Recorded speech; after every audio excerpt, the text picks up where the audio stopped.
Welcome to Bludcast. We're back at it again. Yeah, it's a long one. We got a lot to talk about. This is for E3 2019.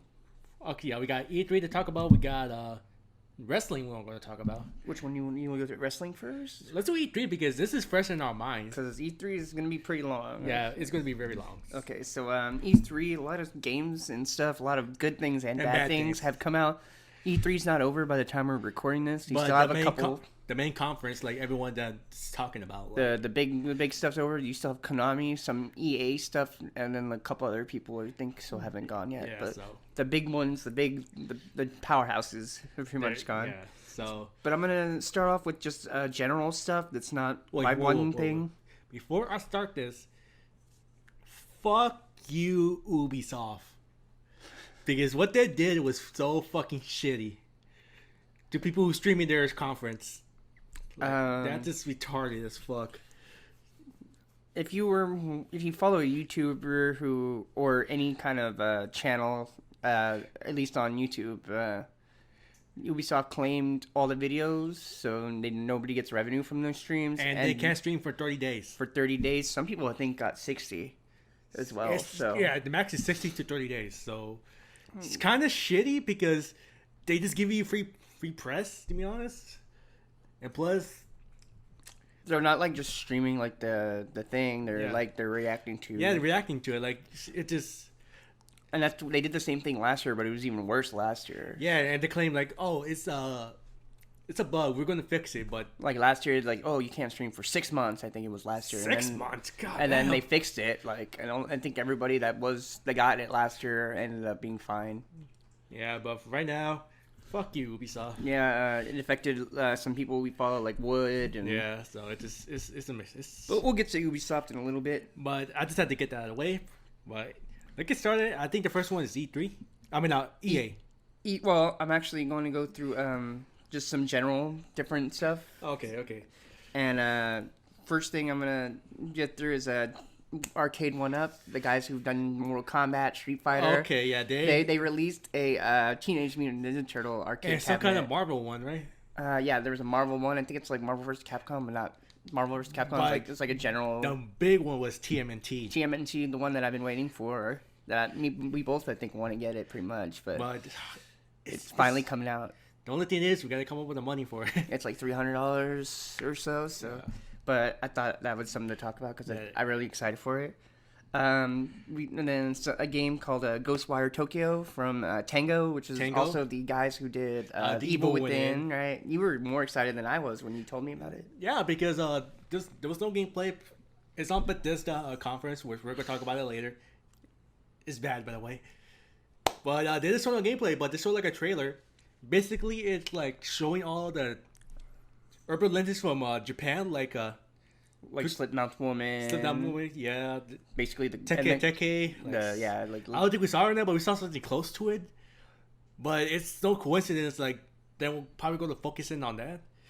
But we haven't got much info on it. But just from what I saw from the trailer, it looks pretty paranormal, cool. And it looks fucking badass. So I'm excited for that game, but I don't even know much about it yet. So and Shinji Mikami, Evil Within, those games are amazing. So I have faith in them. It just sucks that Bethesda kind of ruined like that announcement with their whole thing. Yeah, so I mean, and it's the guy who's done like Resident Evil, Evil Within, so that's the main reason why I have faith in it. And then the Japanese urban legends are always cool. Yeah, so a game that I'm interested in that I saw that I just was randomly looking up stuff and that was released was Baldur's Gate 3, which the series is like a top-down RPG kind of thing. Yeah, this one in this name, they're releasing a book for Dungeons and Dragons later this year.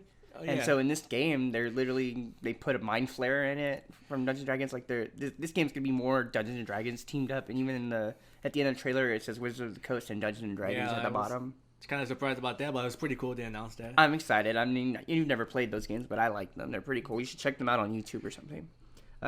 Blair Witch is another cool game that I saw. Which is kind of. I was not. It's funny because like it didn't.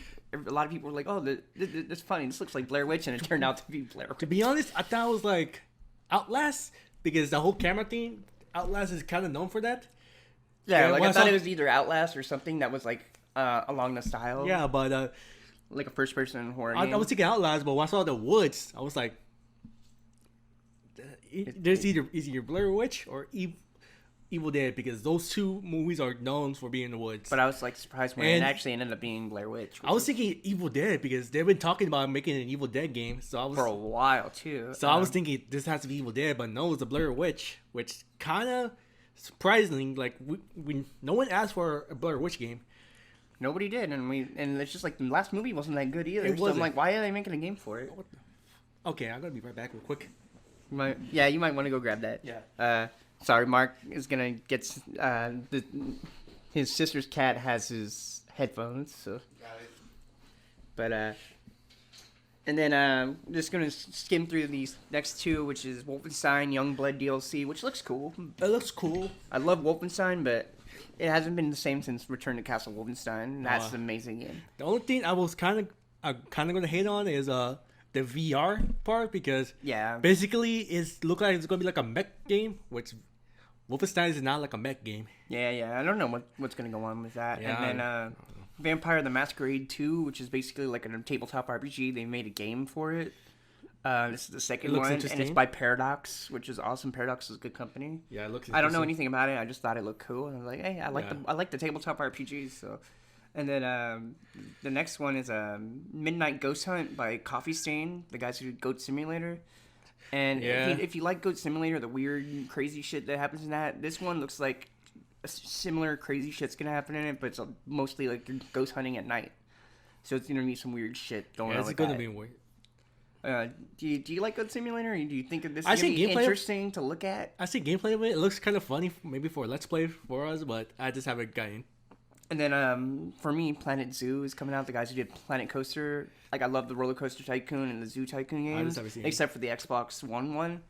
So like I'm really excited for that game because I love that kind of game. Yeah. And then obviously a bunch of Marvel Ultimate Alliance 3 stuff has been shown as well. Which is kind of expected because we're kind of announcing that.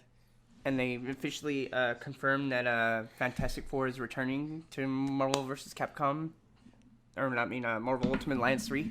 Yeah, so that's pretty cool. Which is cool.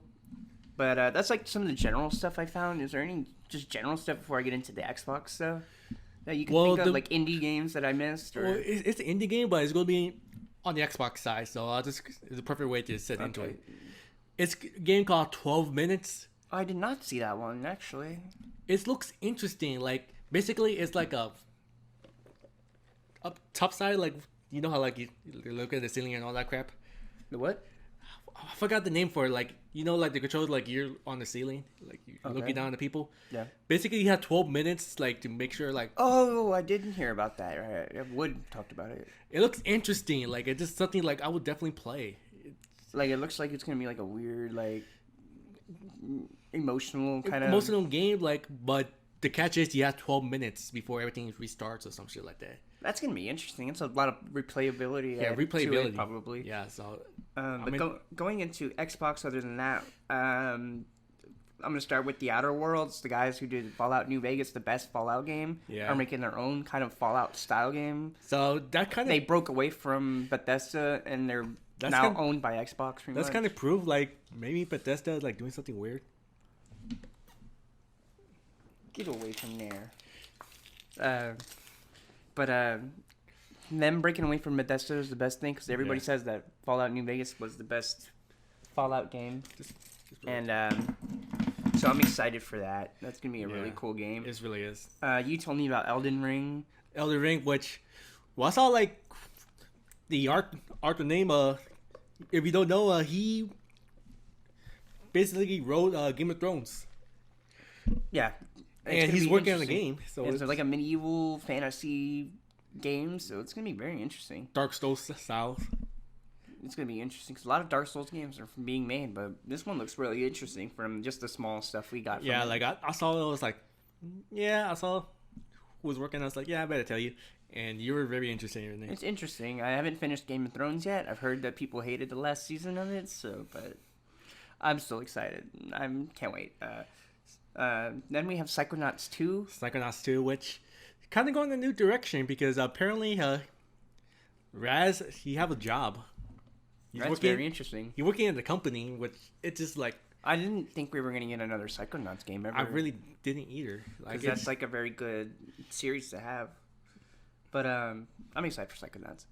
Then we got State of Decay 2. Which I'm not a fan of State of Decay, but I know a lot of people It looks are. really cool. It looks a lot of fun. It gives you 2 more stories to the game as well. It's a DLC basically to it. And it's going to be cool. Then we get a really neat game, which is by EA, but they did it in the Xbox conference, which is Jedi the Fallen Order. Like, I was saying it right now. It looked like Devil May Cry just with Star Jedi. That's it.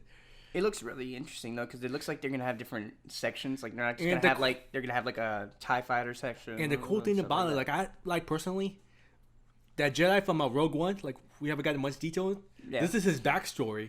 Oh well, yeah, it's I forgot his name, but Forrest Whitaker plays him. Yeah, but that is cool. Like I want to see backstory of him, and we're finally getting it.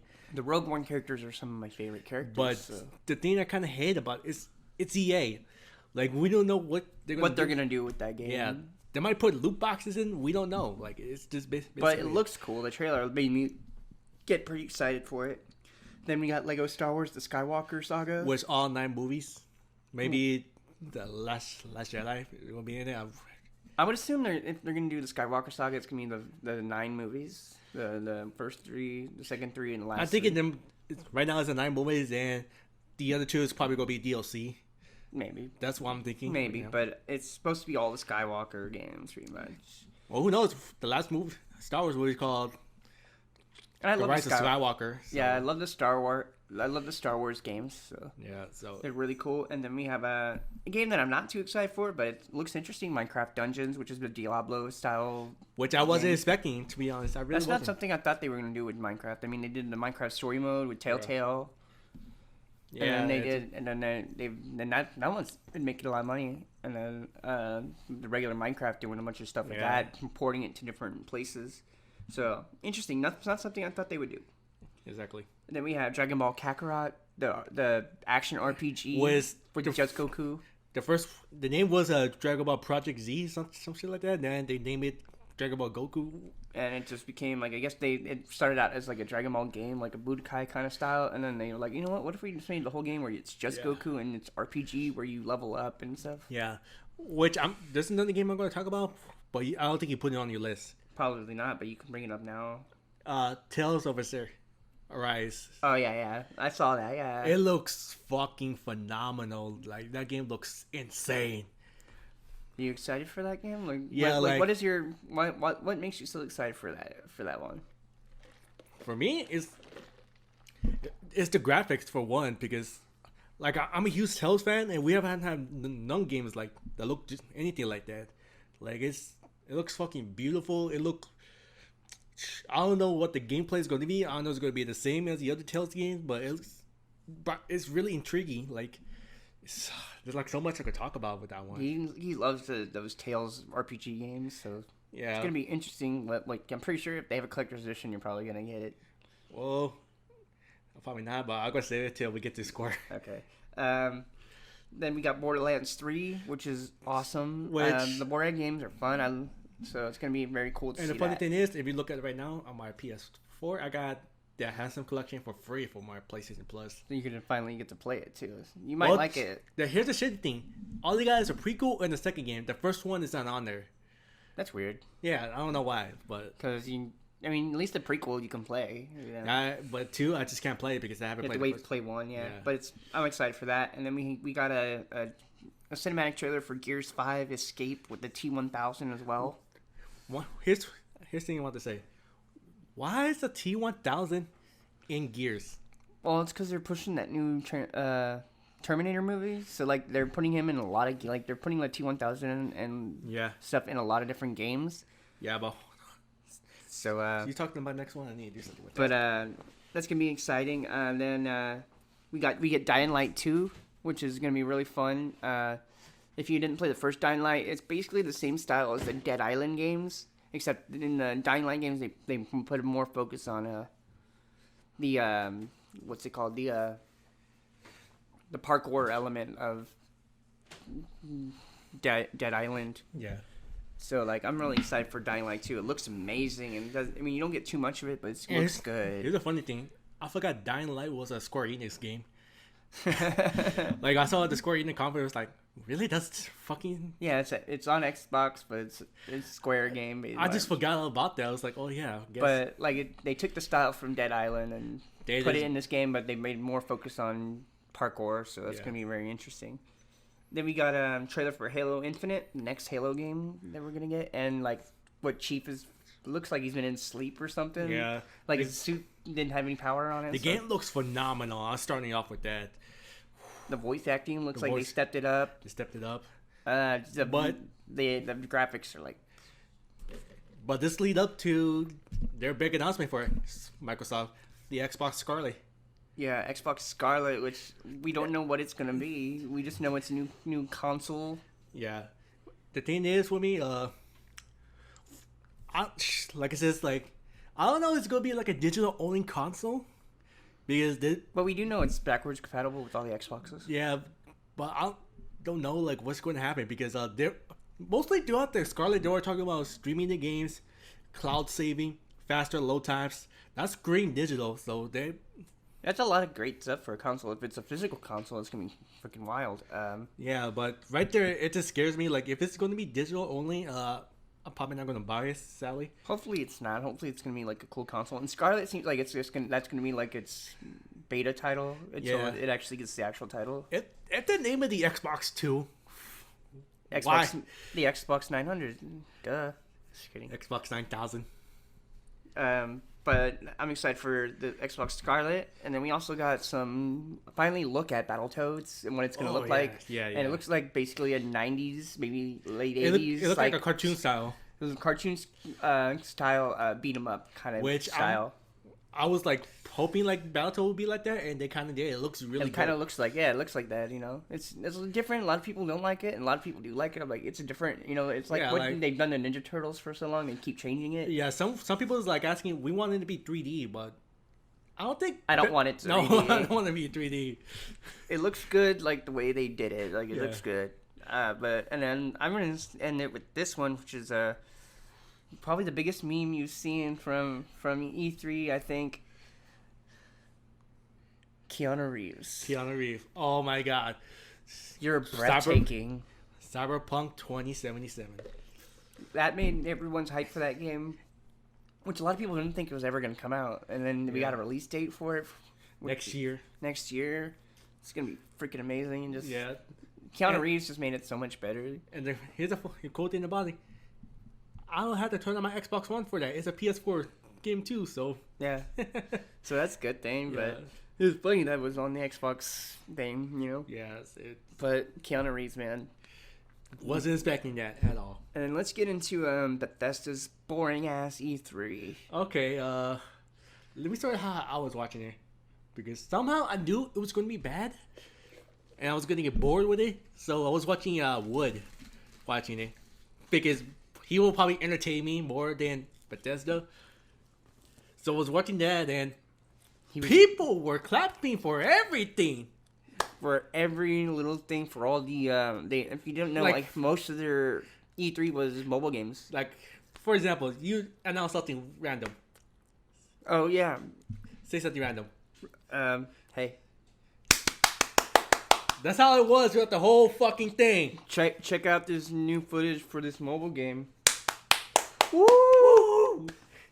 I'm sorry to say this. I think people were getting paid for that.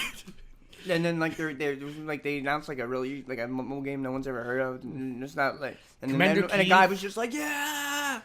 I was just like, I remember the title because it was so crappy. But Commander Key, it looks so bad. It makes Flappy Bird look like a masterpiece. That's bad. But it's like one of those things where it's like y'all had a chance to do some good stuff. You could have made it a big point in their E3 thing to literally hit home a promise for Fallout 76 where they did a small promise to it. Yeah, but I think they should have made that a bigger part if they were just going to do mobile games. They should have been like, hey, we're sorry that we don't have like a bunch of stuff for Fallout 76. We still need to get your bags to you and a lot of other things because it's like we know we fucked up, and they kind of realized that they fucked up. Yeah, they even admitted it. They're like, hey, yeah, we want to make this up. But it's way too late for that. They should have done like a bigger thing for Fallout 76 just so they could make it up to the people who paid for that game and paid for the collector's editions and stuff. Sorry, those are cats. But like, and then they should have done, if they were gonna do mobile games, they should have just did the Elder Scrolls Blades and like one other mobile game, like and then talked about the rest of them like online or something, because they kind of brought down their whole E3, because they did have 2 great games that they could have done more with, which is Deathloop, which looks really cool. It looked like a Quentin Tarantino movie, which I do love those movies, so I can't wait for those. And so like that game looks really cool, and you don't get much of it. Yeah, but just saw like they should have talked more about it, you know, like because instead of doing all those mobile games, they talk more. The only thing that is like, it's the 2 developers like, this game will fucking blow your mind. That's all they said. I'm like, y'all should have gave us more for that game, man. If it's gonna blow our minds, you might well blow our minds. No, they're just like, what? Because it looks really cool, and like a lot of the buzz around it seems like an interesting game. But like Bethesda ruined it with their whole conference. And at the very end, like even I was again when I was watching Wood, he was like, he checked out of that. I was checking out of it too. He was like braiding his hair. I was like on my phone, just like listening to it. It's like, you were messaging me. No, it's just... You're like, dude, E3's conference. I mean, Bethesda's conference was so bad. It's so boring.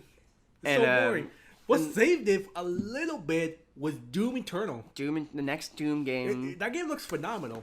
But the last Doom game was pretty good. Yeah. So, like, they added a lot more stuff with Eternal. Which they brought some monsters back and like changed some monsters a little bit and added some monsters in the game, and it looks really fun. I'm like, I can't wait to see how good that game is. Yeah, exactly. That game, if they would have done more with that and Deathloop, it would have been a better, like, and then they did a whole thing for Fallout 76 of like apologizing and then doing some more stuff. Okay. You know? Speaking about Fallout 76, they added something I think that was there was no point for it. Battle Royale. They're giving a Battle Royale mode to Fallout 76. Who asked for that? Nobody. Exactly. You know, the people who play Fortnite want Battle Royale modes in every game now. It's kind of fucking... That's like... Okay, Final Fantasy VII. We adding Battle Royale. Who the fuck asked for that? Guess what? Smash Brothers is getting a Battle Royale mode. God damn it. It's just... That right there, it was just like... Even our good friend Tanner, like, he loved Fallout, and he was saying the same thing, like, why? Yeah, and like... Bethesda's beating like all their franchises to death almost. It is, because like they're ruining everything. Like, hey, dude, Fallout was a good game. Fallout 1 to 3 and really fucking good. New Vegas is really good too. Fallout 4 was just okay, and they had a bunch of problems with that game. But people still like it. It's a good enough game. Like, you can play it and you can get some fun out of it. It's not like an open world RPG like it used to be, like as much. Yeah, it's still an open world RPG, but not like it used to be. And then like Fallout 76 ruined everything. Yeah. And then they kind of made it up when they released that sneak peek for the next Elder Scrolls game last year. Elder Scrolls 6, which they mentioned it once. And it's not really anything important either. No, all this is like... It's coming. The only thing they did was like, for this E3, is like, last year we announced 2 games. Star something, I kind of forget what it's called. And Elder Scrolls 6. But we're not going to talk about this. We're going to talk about these amazing games. And then it turned out to be mobile games. I'm like, those are not amazing games. Now, Deathloop and Doom Eternal, okay, those are amazing games. But like, everything else was Fallout 76 a little bit. This was also not Bethesda Ghostwire Tokyo. So like, it just... They had the right games that they could have done, but they ruined it with so many mobile games, and they made that the bigger point of their conference. Is what made it bad. If they would have focused on those games, those 3 big games, and maybe focused on the Elder Scrolls 1 and then Fallout 76, would have been a lot better. It was, because like they just wrote out, like, whoever wrote out their game plan for that needs to get fired. Yeah, exactly. Because like they did so bad. Like, but we're going to end it here because we're going to end that for Bethesda, but we're going to get into another bad one, which is Ubisoft Ubisoft. I'm not going to talk much about it because I haven't watched it because I kind of knew it was going to be bad. So this one you got to take most of it's pretty bad. They did the Just Dance thing like they've done every year, where they have a bunch of people come on stage and dance. Here's the funny thing. No gameplay or anything. Here's the funny thing. I saw a picture of the demonstration on the back. Yeah. If all the consoles come out in, I saw the Wii logo on there. Yeah, it's coming. So I just like, they still support the Wii? Apparently so. Or the Wii U? I don't know. I don't know. Don't ask me. Maybe they just forgot that the Wii is not around anymore. But we got a game for Ghost Recon Breakpoint with John Bernthal, which is interesting. I haven't played a Ghost Recon game in so long, but the only thing interesting is John Bernthal. That's about it. That's pretty much it. But like, I used to love Ghost Recon. I haven't in a long time, but John Bernthal made me notice it. It's the same thing with Rainbow Six Quarantine. Looks cool. Looks like it's gonna be a zombie game. Yeah. You don't know. They don't show you enough of it, but it's all right. And then you get the best game that they had was Gods and Monsters by the guys who did Assassin's Creed Odyssey. They only get a couple seconds of it, but like what Wood compared it to was it looks like the same kind of cartoon style that Breath of the Wild has. And he's like, dude, I wish they would have showed more of that game. But they didn't. They went into like Let's Just Dance and all those other dumb shit that they had. But it was a very overall. When I watched it back, their E3 thing it sucked. It's so boring. Like I didn't even watch the whole thing. I just jumped through different parts of it. Thank God I didn't watch it. I didn't want to get bored again. But that's Ubisoft. And then the whole thing we talked about Ubisoft earlier and the thing. So they're like the new Konami right now until we know what. They're Konami's the American version of Konami. Yeah. So then we let's get into one of my favorites, which is Nintendo, who just happened earlier. Yeah. Okay. Let's start it off with something that a lot of people were mad at and no one asked for. The hero for Dragon Quest, he's going to be a Smash. I don't mind that, even though it's another sword character. We have all the guys from freaking Fire Emblem, but and then Link. I was excited, but I wasn't expecting it. That's my main thing. I don't mind it. I mean, it made sense that they were going to put the hero from Dragon Quest because Nintendo has been really pushing for the Dragon Quest games on their console. By far, it just. So like him joining, I wasn't expecting it, but I wasn't excited, but I was like, yeah, that makes sense. Another thing, like people like say in the chat, like I was watching Nintendo Direct, people's like, I never played a Dragon Quest game. Why should I care about it? And fair point, but that's why they put him in there so people can like, what game is he from? Yeah, exactly. They want to get the game more exposure. And that game is like that series has been around for a long time. Been around since almost 30 years. So like. They want people to get into a game that they're pushing heavily with its own series of games, and it just did like I think they have a Dragon Quest Builder that is a Minecraft version of it. I played the first one. It's not bad. It is something I would not go back to, but a lot of people they really did enjoy that game because they have the regular Dragon Quest like RPG-ish series, and then they have the Dragon Quest Builder, which is like a Mario Maker style. Which we're going to talk about the new Dragon Quest now because they did announce it for the Nintendo also. Dragon Quest, I think it was 9 or 11. I'm not 100% sure. Like, I love Dragon Quest, but I'm not like a mega fan of it. I haven't played in the last couple games, but in this one, very cool because you get to choose between you want to play 16-bit or the new graphic styles, that's a pretty cool feature right there. So, like, if you're an old school fan, you're like, hey, I want to play in the old school style. Yeah, exactly. Or like, hey, I want to see what updated graphics would look like for Dragon Quest. Yeah, exactly. And the cool thing about it, that's replayability right there. You can play through the game one way and then play it through another way. That's a genius idea. I like that. And that's how you can tell that they were pushing because they did the Dragon Quest Builder game and then they're doing the new Dragon Quest game and then they put him in Smash. It makes sense that they put him in Smash because they're pushing him.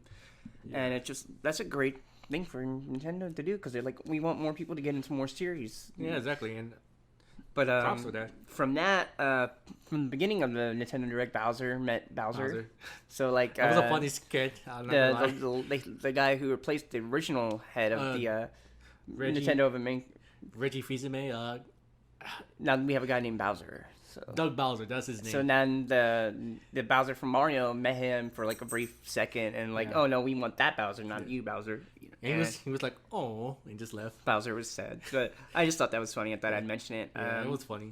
then we got a bunch of stuff for Pokemon Sword and Shield, like the multiplayer in it now, and like a couple other things. They introvert the little Pokeball controller. You could take your Pokemon and the Pokeballs and stuff. Take it off which they did it for the last game, Pokemon Let's Go Eevee as well, and Pikachu. Yeah, I kind of figured they're going to do that because it was in that game. So and they're trying to incorporate like a bunch of different stuff for Pokemon and the multiplayer that they're going to include in it, and a couple other things as well. They revealed some Pokemon, I believe, as well. Yeah, so it just... But that was just a brief thing that I saw that I wanted to mention.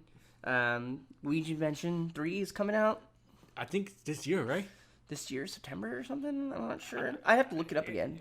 I think it's this year or early next year. It's around there, but we got like a date. But I just don't remember the date. No. It said 2019, but there was like no month. I think it's September though. But Luigi's Mansion 3... It looks really good.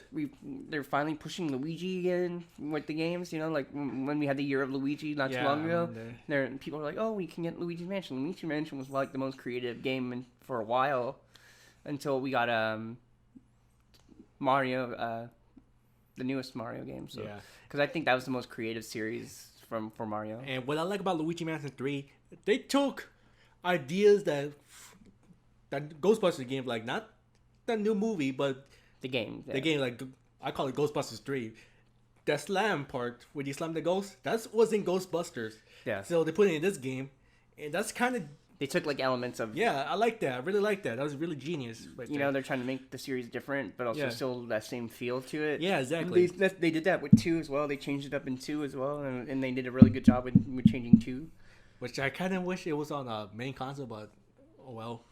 But we got Luigi Mansion 3 on the But Switch. Luigi's Mansion, like, that's a smart game to do. There's just that's one few games that are like, oh yeah, I want them to make more Luigi's Mansion games. Yeah, so I wouldn't mind if they did like a point where it's like Luigi and Daisy, both in like a Luigi's Mansion game. That'll be interesting. I'm not gonna lie. Because like we don't get any Daisy ever really, and that'd be a good place to put her. Like, oh, she gets captured by ghosts instead of Mario getting captured by ghosts and stuff like that. So that. I don't know. I'm just really excited for Luigi's Mansion. Yeah, same here. Let's get into The Witcher 3 made it to Switch now, finally. It's been rumored for like a year now. I'm going to say this. Rest in peace, my life. Like, the original Witcher 3, I spent hundreds of hours on that game. And, you know, like, that's a great RPG, and it's basically a similar style to Skyrim in a lot of ways. But which got kind of completely, but the difference is, like, you don't get to create your own character. You play as Geralt and go through a storyline of the game. Exactly, yeah. And a lot of people, which makes me laugh, is that people don't realize it's Witcher 3. There's 2 games before this game, and people think that, like, because of the show, if you didn't know, there's a show based on the games coming out, and the guy who plays Superman is Henry Cavill. Yeah. Is playing the younger version from the first game where he doesn't have a beard or a scar, and I'm like, dude, people, have you not played the games or at least looked back at what the story is? Do you know the number 3? Like the word number 3, and then I wonder if, what I'm wondering is the Wii port going to be like a game of the year kind of thing, where it's going to have the DLC in it? It's game of the year, yeah. Have everything. Cool. That's what I couldn't find on that one, but I'm excited for that. That's gonna get a lot of people excited having another RPG on the Switch. Rest in peace, my life. Let's go from that to Animal Crossing got delayed to 2020. Okay, let's start this. A lot of people were impatient with Animal Crossing throughout the whole Switch, the Nintendo Direct, and I was telling people, like, it could be on last. They save it the best for last. Like, you never know, dude. Like, be patient. Don't like spam it. Like, I know. And you never know. They might, like, let's say they didn't actually end up doing something with it. They couldn't be if they don't have anything to show, why would they show anything? Yeah, exactly. Like, and but it ended up getting delayed to 2020, which I don't mind. It's an RPG kind of style game, so like city building and stuff like that. So like, and if a game is getting delayed, that means they're working the hardest on the game. They ain't just not putting it out. They don't think it's ready. Yeah, exactly. And like, then that's a game that like they need to make it good, because the last game was just trying to do a Mario Party kind of. It was awful. It was awful, and like they need to. If they don't do well on this next game, it's gonna ruin the franchise for at least a long time. And unless they make a great game, and like less and less people are gonna buy it, the worse and worse games that come out. Yeah, and plus what I saw from the Direct, it looks like a true Animal Crossing game.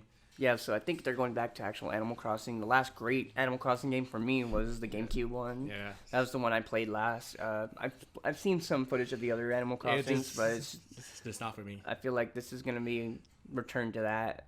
And Animal Crossing and a couple other series have inspired other games. So, like, them coming back as a powerhouse in the children-friendly RPG style, Nintendo needs to do that. But I just wanted to mention that. And then we got Link's Awakening, September 20th this year comes out. Yep. A game. It's like a chibi It's a Link. game that's so good nobody asked for.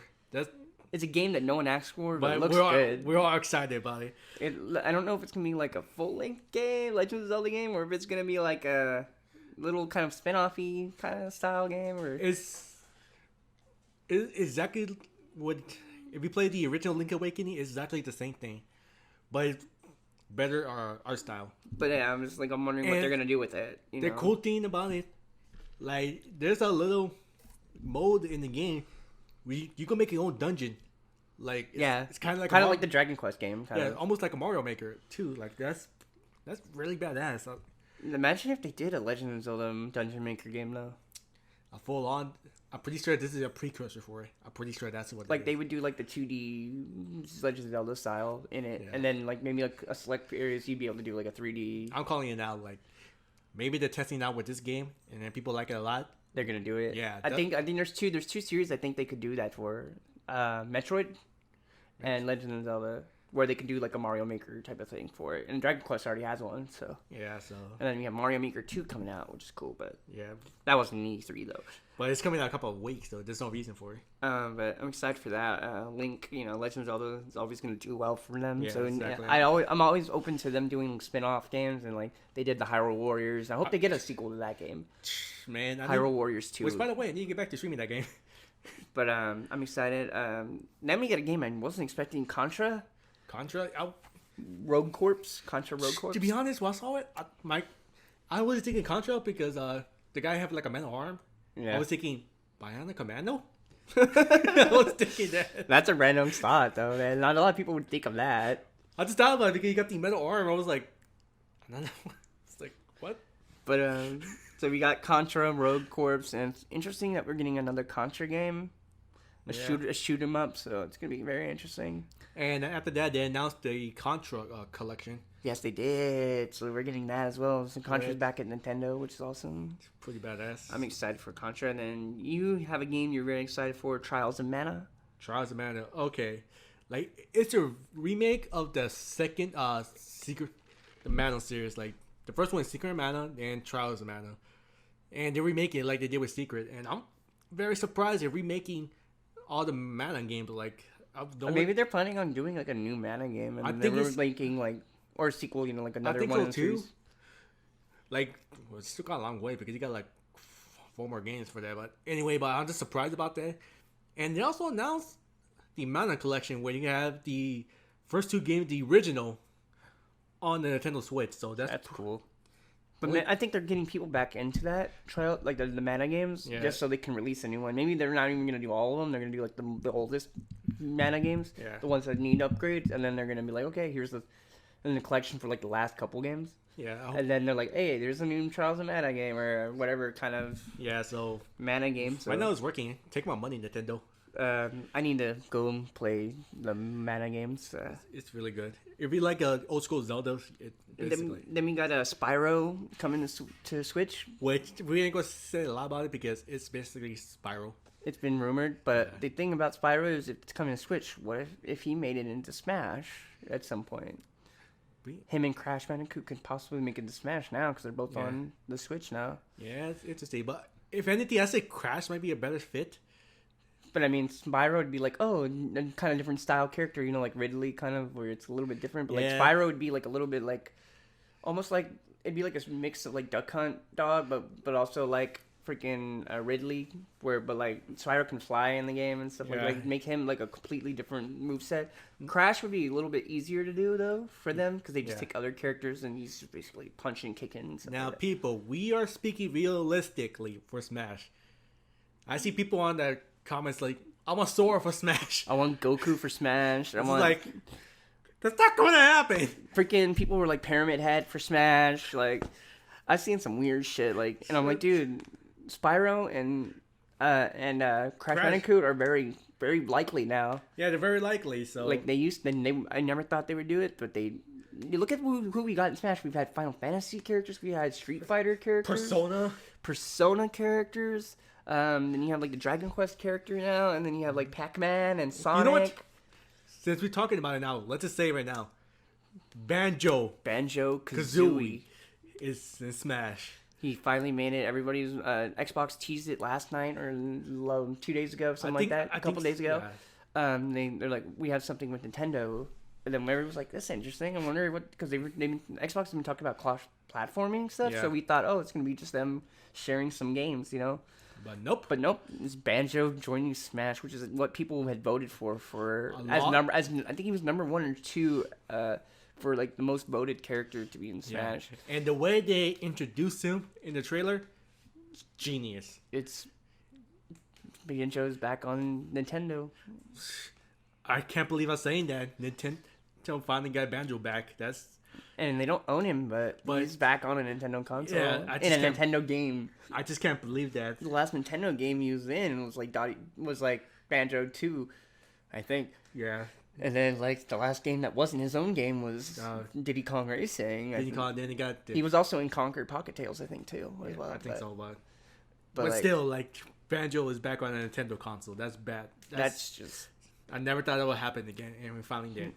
Now that kind of made everybody a little bit happier after getting the hero from Dragon Quest announcement, because I don't know, there's something about like there's a bunch of characters that I would love to be in Smash. Banjo was one, Conker was one, but I knew Conker would do it because he's too R-rated. Yeah.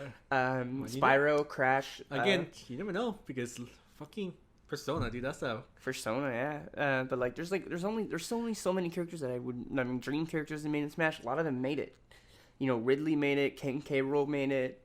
Sonic made it. You know, now Banjo. So like, who is next for freaking Smash? I think it's gonna be Crash. I think they got 4 more spots left. I think Spyro, Crash can make it in there.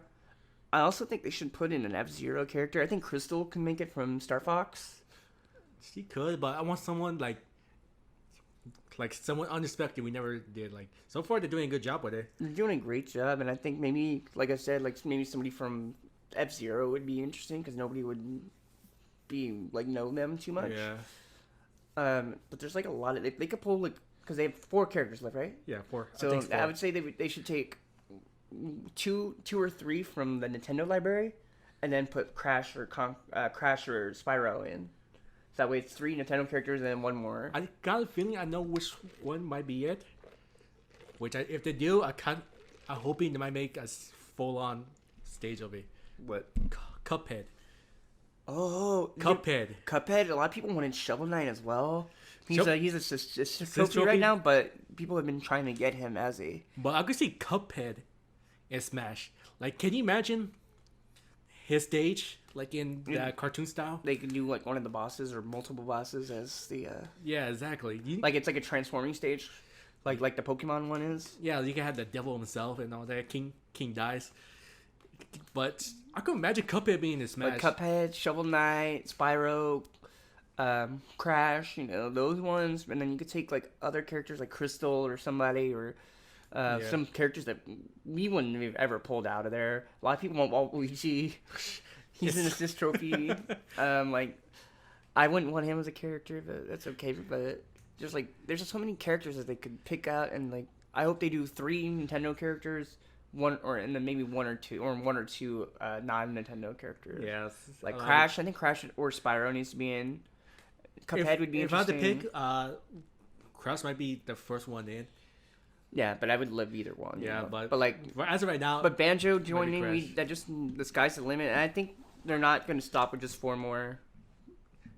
Yeah, who knows? This is probably like season 1 of the DLC. There could be season 2. That's what I'm saying. Like, we don't know. Like, and I think because what they kind of played it off to be is like, this is the last Smash game that they're going to make. For now. And then they're just going to keep adding characters and stages and different things to the game. For now, unless they like port it.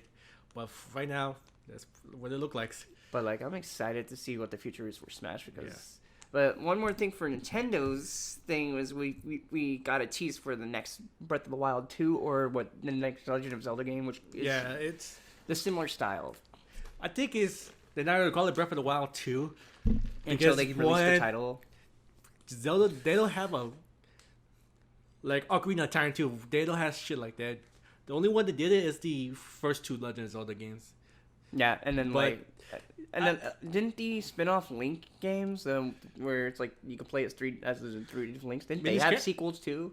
I think so. Not 100% sure, but like they don't typically Legend of Zelda doesn't have sequels like 2s, so I think it's like Breath of something. Yeah, the reason I'm not saying Majora's Mask is a sequel because it was supposed to be an add-on for Ocarina of Time, but it just like. But I mean, like different titles, and like it became its own game. But like, I'm saying they never put 2 behind the Legend of Zelda titles. No, but it's interesting. Like, so I think it's gonna be Breath of something.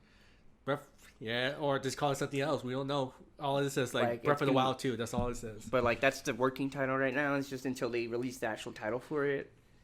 But like, I'm interested because Breath of the Wild became one of the most massive games besides the Super Mario game. Breath of the Wild is amazing. It's so like those two games have both been the most massive games for them. So like I'm not surprised that they're doing another Legend of Zelda, and I know they're gonna do another Mario game for next E3. By far. But like the Legend of Zelda, I think it's not a surprise that they're doing it. But I'm surprised they're kind of saying it's a direct sequel to that game almost. So like I think it's gonna be Breath of something or a very similar title. And it's going to be like built on what they did in that game. It's going to be even bigger and crazier and different.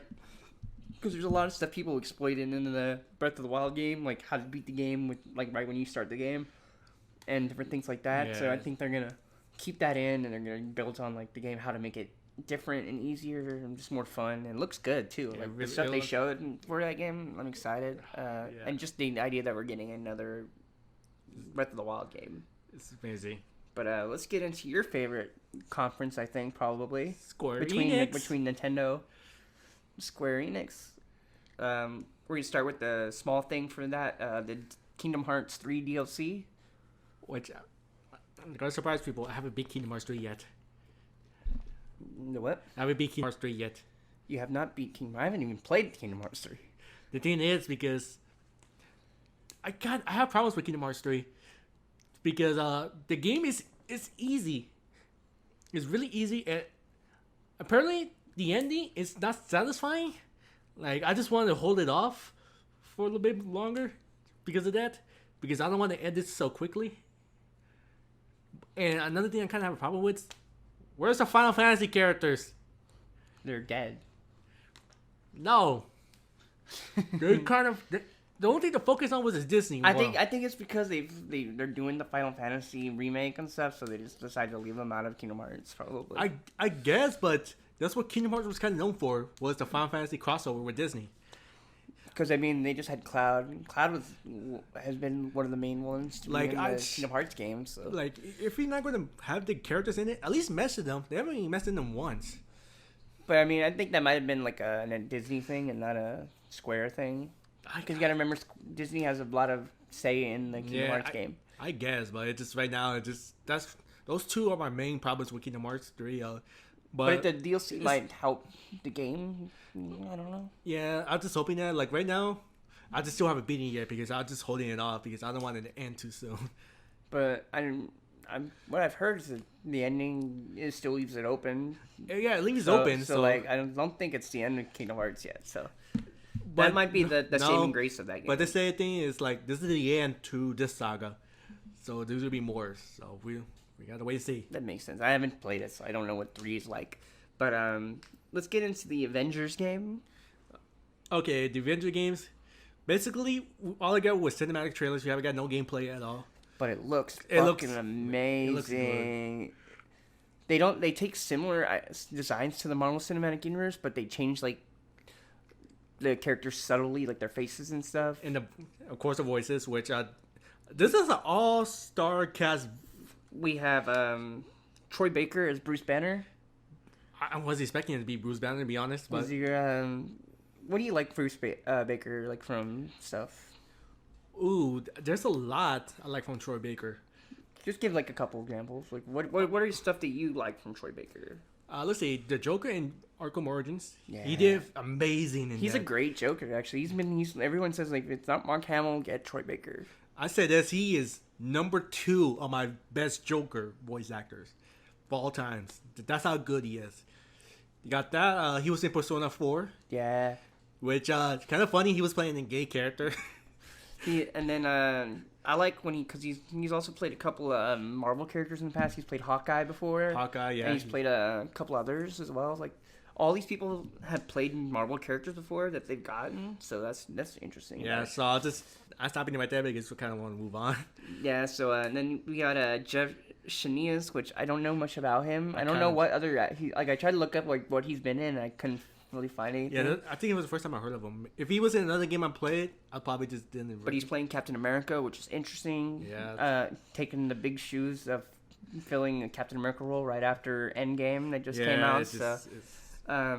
Then we have my boy Travis Willingham from Critical Role, and he's also done other stuff in Dragon Ball. And he's also played Thor on a cartoon. I like him because he did one of my favorite characters, Fullmetal Alchemist, Rory Mustang. Yeah, so like he's a very big. He's a good voice actor. He's underrated though. Like he doesn't get as many roles as I would love him to get, but he's really big on He's really big on Critical Role. If you haven't checked out Critical Role, it's about D&D, and him and a bunch of other voice actors and his wife are on that show. And she's on the game too. She's in the game too. She's playing Black Widow. Laura Bailey. She's played a lot of different stuff. She's been in like a lot of kids cartoons, some anime. She's been Black Widow on the Disney Avengers show. Yeah, I remember that. Yes, and that's why she was invited for this one. And she's playing a completely different style of Black Widow, which is cool. Yeah. And she's very familiar with like the character and how she's supposed to sound. Now they pick a perfect person to play Tony Stark. Nolan North. The guy who's pretty much Deadpool incarnate. He's played multiple different Marvel characters. Nathan Drake from Uncharted. Like that's definitely his characteristic is definitely Tony Stark. Yeah. So that was perfect. That was really perfect. He's played almost every single Marvel character at some point for voices. He's done like Colossus. He's done Wolverine. He's done like bunch of shit. And now he is Tony Stark. He's Tony Stark now, but my most famous one was Deadpool for Marvel. Yeah, so now Deadpool. He's doing Tony Stark, which is going to be very interesting. And from what I heard, everybody did a really good job. Now, they also said like they have a deal with the PS4.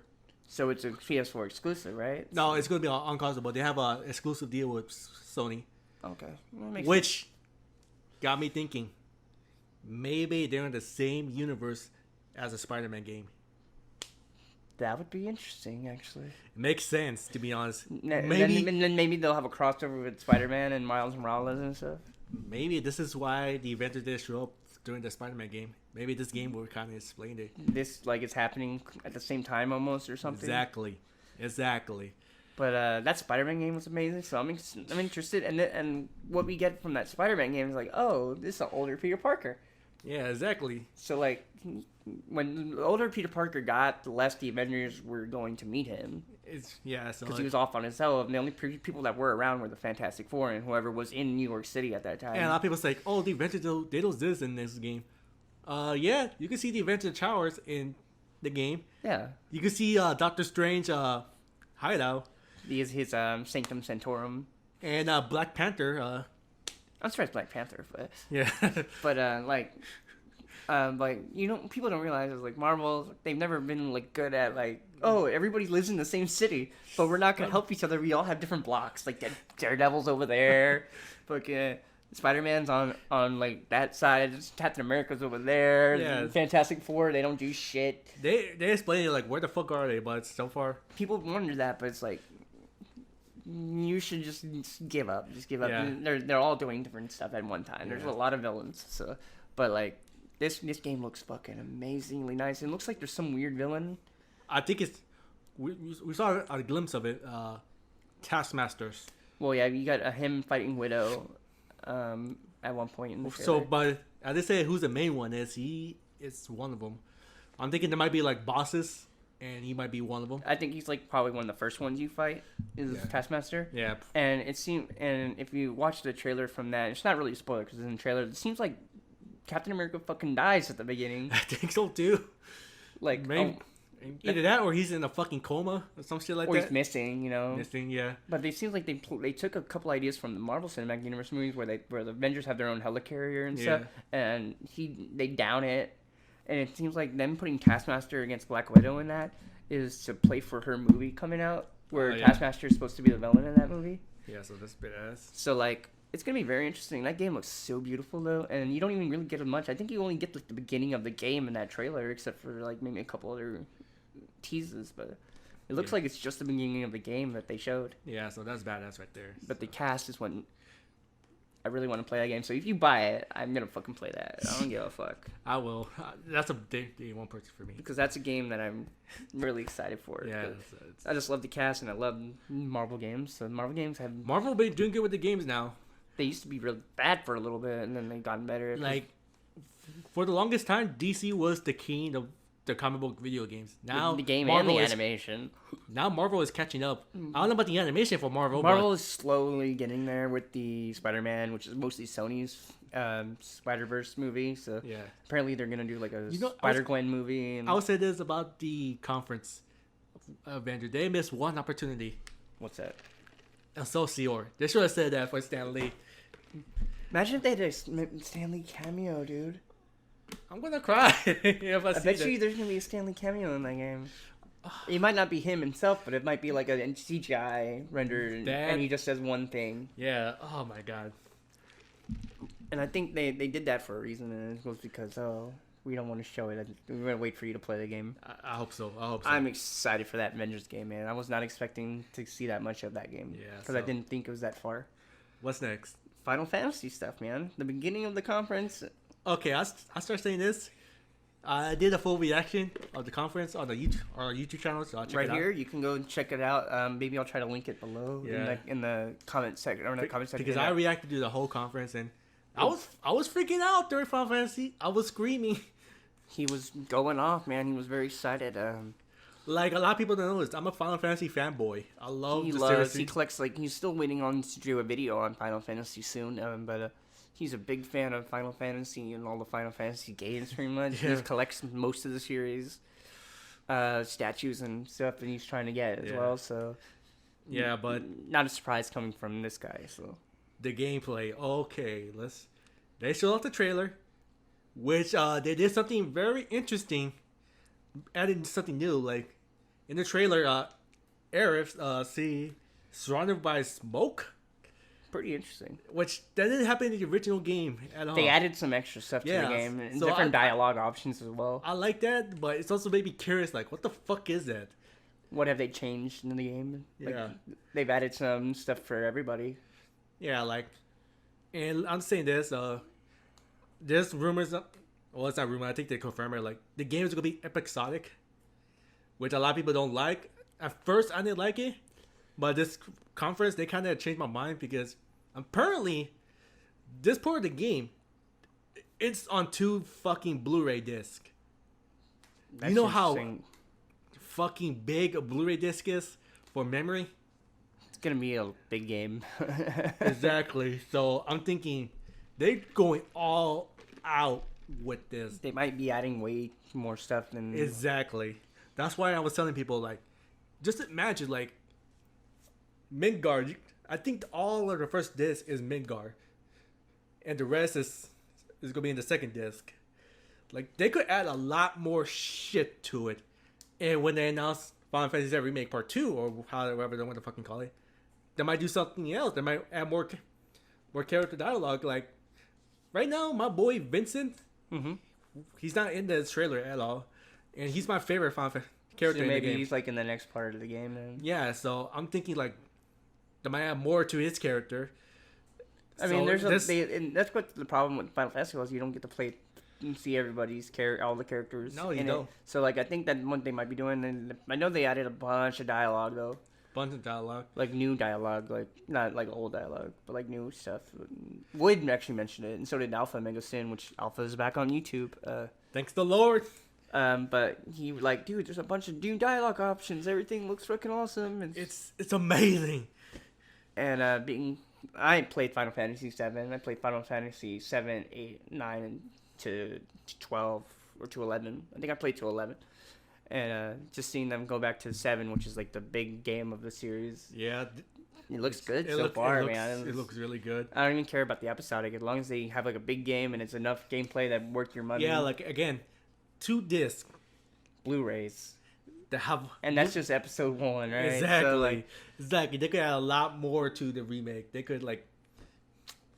I'm interested in see what they're doing. I'm just blown away because again, you can have in the second disc you can have fucking Vincent. You can have more character dialogue. You could add fucking Zach. A lot of people don't. Imagine if they did something where you can actually play through Sephiroth, like something what he's doing in one of the discs of the game for one of the episodes. You know what I'm thinking? Maybe that might be a DLC. Could be. I think he did. But I'm saying it was Sephiroth right now. The voice actor they picked for him right now, I'm kind of not impressed with it because he doesn't sound menacing. But I think that's probably going to change like once I get to play this more. Because I think you've only got to see like so much of his voice. You hear so much of his voice, so maybe it's just like that one section, like yeah, where he literally goes full dark. yeah. But the first reaction of it, it's just not there for me as right now. But Cloud sounds amazing. Tifa sounds amazing. You got the first reveal of freaking what Tifa looks like, pretty much. And I went crazy for that too. Looks beautiful, freaking like her gameplay style. Oh my god, her gameplay. That looks fucking sick. That's like your style of character too, just like the fast punching. I'm gonna say I might play as Tifa a lot more in this game than I did with the original. And she looks like she plays better in this game than she Oh. did. It looks good too, like the way it's played. You're like, oh shit. And the cool thing about it, like they did this added a new feature, the slow motion feature. Yeah, and it's also like an live action fighting as well. So Live action is almost like Final Fantasy 15 with the live action, but they added more stuff to it. So they added some stuff to it, and it still has that turn-based feel in some. Yeah, it had the turn-based feel to it, but it's more action oriented. It looks good. Like I don't even mind them doing something different to it, because that's why it's remake and not remaster. Yeah, exactly. It looks good though. It looks fun too. Tifa looks like my favorite part so far. Okay, now I know we're gonna talk about more of Final Fantasy in the future, but they announced more Final Fantasy on this conference. The main one that people go crazy on is Final Fantasy 8, which do you have a bad memory of that game? He does not a fan of Final Fantasy. He was hoping for 6, and I'm I don't think they're gonna do 6, but I don't mind 8. I just have a bad memory of it, which I think I told you. I think so. But I'm gonna say on the podcast why I have a bad memory of it. So the thing is, I got it for Christmas, and I was playing this shit out of it. And I got to the last dungeon, I was like, you know what? I want to save this. And because I think it was like maybe 8 or 9 at the time. And I was like, I'm playing on the weekend because I want to finish this game. I want to be special. So the next weekend came. My save file was gone. All that hard work, all that leveling up, gone. And I found out my sister was the one who deleted it so she could save another game. The worst game to delete too. Let's just say I was so pissed. And after that, I haven't went back to that game ever since. Sad face. Exactly. That's why people's like, I love Final Fantasy 8. I was like, I just have bad memories of that game. You should give it a chance.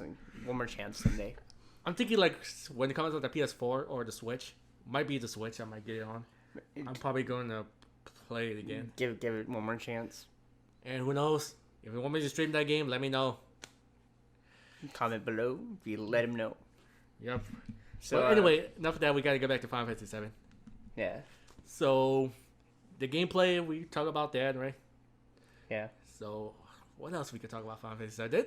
They announced a lot of shit for Final Fantasy 7. They a lot of stuff. Those are the two main things. Were pretty much what I wanted to talk about with 7 and 8. So they did like a couple small Final Fantasy announcements I don't really remember. No, here's a good thing about what they did. They did announce a mobile game, but it was quick and short.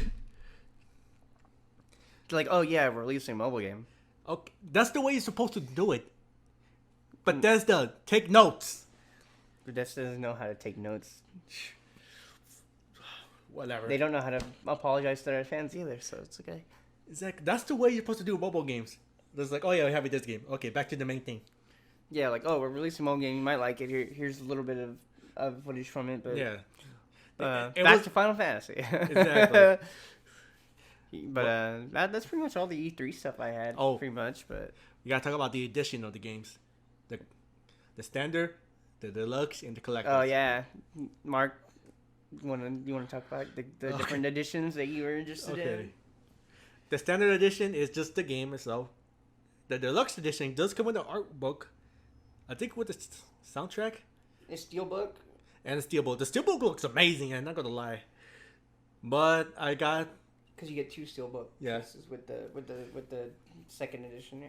Yeah, but I got the first class edition, aka the collector's edition, Which comes with the Play Arts Kai figure. and if you know Play Arts, they don't fuck around. Those figures are really well made. Really nice looking figures too. They did the DC ones, which look Yeah, fucking sick. They look sick. Depending on what kind of figure you get from them, it could be anywhere between. And the cool thing is, this figure is Cloud on his iconic bike. Yeah, so like Play Arts figures can go from anywhere from between 40 to like $200. Exactly. Sometimes more, but usually that's around how much they cost, depending on where you go and what you buy, what style, what. Yeah, so they came with that. They also come with the deluxe edition with the game. Which is like the steel books, the art book, the And the soundtrack. soundtrack. So like you get a lot of shit, and you get those sleeve that you put the steel books into. Should I say how much I spent on that? 300, right? 300 plus overnight shipping. He's going all out for Final Fantasy. Oh my god. The good thing is they don't charge you right away. They'll send you emails like, "Hey, your package is ready. We're going to start charging you." So I have a year to save up for it. Yeah. Like I'm going all out with Final Fantasy games. Like, remember 15? I got that fucking PS4 console. Yeah, so like he's gone all out for Final Fantasy stuff. So Yeah, so he is not fucking around with Final Fantasy. I'm scared of Final Fantasy Remake 2. Like, what kind of collection edition that's going to be? If you imagine if they remade your favorite game. I've said that, like, I actually said to someone on Facebook, I was debating, I was like, if they make six, then fuck my wallet, because I'm going to go all out with that one. You just get all the editions. Oh yeah, Final Fantasy 6 is my favorite of all time. Like you get their deluxe edition, you get like the Game of the Year edition, you get like all the different editions of it. Like, someone actually told me this, so I was like, if it does come out of the Xbox One, I'm probably just going to have it just for collector's reason. Just for collector's reasons. Well, okay, let's say Do you think they're gonna do a console for Final Fantasy VII? I hope not. Because I bet you they will. Oh man, I can imagine it. I can imagine what the way it looks like. That's true. That's true. Oh my god. But I think that's all for our E3 stuff, right? E3, yeah. So we're done with our E3 stuff. And look what time it is. We've been in for an hour, man. Thanks for watching us for this long. Holy shit. We got 30 more minutes though. But we're gonna go into some wrestling shit. Wrestling. Some big everything that's going on in the world of wrestling. Okay, let's start this off because this just happened like a couple of days ago. The Super Showdown show, Saudi Arabia. Saudi Arabia. If you didn't know, WWE has it for what, 10 years there or something like that. I think it's 5 years, but if it's 10 years, I wouldn't be surprised. It's like 5 or 10 years or something for where WWE has to deal with doing shows in Saudi Arabia every year. Now, here's the thing with it. I kind of don't mind it, but the way they're booking it, is they don't care about it. No, they don't care about it. They're just catering for the Saudi fans, which I don't know. I'm trying to be hypocrite because I know they like wrestling too. Like, wrestling is beloved worldwide. So I don't mind. I just kind of wanted to be fair booking. That's it. They need better booking, and they need to like treat their wrestlers better for doing it. Yeah. Let's talk about the card for Super Showdown. Okay, go ahead. Okay. I'll say you watched it. I didn't watch it. I didn't watch the whole thing. I just like skipped matches after matches. Let's start off with the Seth Rollins match with Baron Corbin. That was apparently like one of the better matches of the card. It didn't last long. It was only 10 minutes. It's not bad though. But apparently that's like one of the better matches. The thing I was kind of hoping for, or wasn't hoping for, I didn't want Brock Lesnar to cash in. Because I want Brock Party to live on. Brock Party. But apparently he tried to cash in. He tried to cash in. Paul Heyman tripped, and Brock was like, "Really?" And that's why Steph got his advantage. He hit him with the chair, did the stomp on the briefcase, which I thought that was a cool spot. That was a cool spot. But the fact that Paul Heyman was the reason why. Perfect, man. That was funny. But they did like a 50-man battle royal, right? That was a fucking mess. And like they didn't plan it at all. It was just a bunch of random wrestlers, and they didn't tell them like to do any spots or anything. Yeah, exactly. They were just like, "Okay, here you go, pussing him out." It's just basically it. For like, the first 10 minutes. And then like a Saudi Arabia wrestler won, right? Yeah, I think he signed with the WWE too. So. Yeah, I think he was like he signed in. Which I don't have a problem with that part because it's definitely like, yeah, okay, you want to be like a hometown hero, okay, I don't have a problem with that. It's just the way they did it. But it was a mess because from what I could tell on the screen, everyone was uncomfortable moving around in the ring because they didn't plan it out. Like even if you do a 50-man battle royal, yeah, you just gotta plan out like who's going out quickly. Like maybe have like a giant like Braun Strowman or somebody just eliminate a bunch of people. And the thing is, like, everyone, it was too awkward for everyone to move. It's just like, they're like pushing everyone out. Like, okay, who do I push out? Shit like that. It looks uncomfortable to watch. If they would have planned it, it would have been better. Like have someone eliminate a bunch of people at the beginning, and then like, okay, we still have like 30 people left. Okay. If they want to do something like that, stick to the Royal Rumble, please. Or just do like not a 50-man, do like a 30-man or a 20-man Royal Rumble, battle royal. Yes, not 50, dude. Hardly everyone fit in the ring. It just at least have like a plan it out. They didn't plan out that. They just like, okay, you're going to Saudi Arabia. You're going to Saudi Arabia. And there's some people who were not allowed to go to Saudi Arabia. Yeah. Sami Zayn, which we all know why. Aleister Black wasn't allowed to go. Yeah. Because his tattoos, which makes sense, but not that it's kind of suck because if they want to book him as champion, it's like, okay, you need to lose your belt on this date. Yeah. So it just he can never go to Saudi Arabia. Yeah. So and then I'm surprised they let Brock Lesnar go there. I'm surprised they let. Here's something I kind of give props for WWE for trying to do. On that show, they had Alexa Bliss and Natalya going to Saudi Arabia. Because they actually went. Yeah. They were WWE themselves. They were planning to have them like wrestle. They were trying to have them have a match. Yeah. And the Saudi government was like, no, you're gonna get beheaded for that shit. Yeah. So at least I give WWE for trying. They flew them out there and even tried to like last minute, like, hey, can we have this match? Yeah, so at least they tried. So I don't give them shit for that. So they tried. They tried, and maybe someday they'll be able to convince them to let them do it. Yeah, exactly. So, but as of right now, none. No, and then from what I heard, there's a bunch of really bad matches, like the Undertaker versus Goldberg match. Oh man, dude. Okay, let's start off with this. If this was booked 15 years ago, match of the year. This one, Goldberg has to give himself a concussion because when he did his headbang, yeah, that's what caused it for him. Because he has cut his head open, and during the match, it cut it open even more. Oh man. Yeah. So, and apparently Vince was so worried about those two, like he was like calling for the match to be finished. And Undertaker just did a choke slam, 1, 2, 3. That's it. And wow. you could tell they did a close up of Taker. He looks pissed. He Undertaker looks really mad. pissed. Yeah. Like apparently, him and Goldberg had like a argument backstage after that match. And Vince was having a shouting match with them two too. Yeah, like apparently it was like real bad for them backstage. It was a mess. That's what it is. And like I forgot who did it. There was a podcast I watched recently, where it's like, he's like, I think it was Jim Cornette actually, where he was talking about he's like, dude, Bill Goldberg, he's a great wrestler.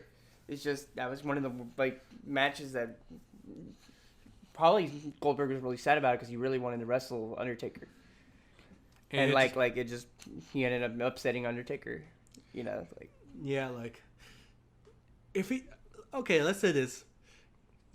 A guy who learned how to wrestle on his own, no one taught him. The thing is, like, he could have, like, I don't know how long they told him like, hey, if you're gonna do this show, but if I was like doing that, I would like at least train a little bit more.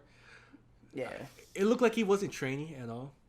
Probably wasn't, to be honest. He looked like he was already retired. He was ready to be retired, and they just like, oh, you want like $1 billion, like $1 million or some shit, you know? I don't blame him for taking that match because if I get that paid amount of money, hell yeah, do it. Yeah, I might be old, but fuck, you know? But like, I really wish Undertaker wouldn't have taken that match. No, so far he been through 3 of the shows already.